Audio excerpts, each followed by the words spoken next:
Grote patten van de boppenlaag worden hier losgeword in de oude veen.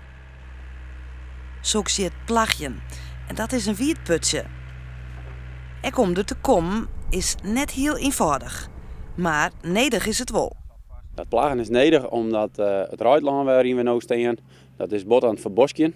En als we dat terug inletten, dan wordt het hier een groot bosk. En dat willen we eigenlijk net. Wij willen dit ruitland in de oude veen behouden. En dat heeft men de meidje met de botanische doelstelling die erop leidt. De bosk giet er hier dus aan. Maar er binnen meer plakken dat dit gebeurt.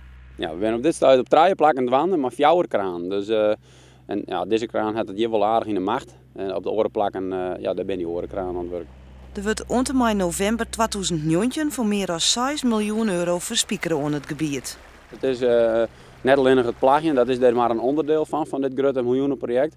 We zijn daarnaast met heel veel andere dingen nu aan het voorbereiden. En we willen meer wetter uit, we willen meer wetter planten, we willen het wetter in de boezemskinder houden vinden. Dus er wordt baggeren. Dus dat zijn een heel grote maatregelen die de komende jaren uitgevoerd worden zullen.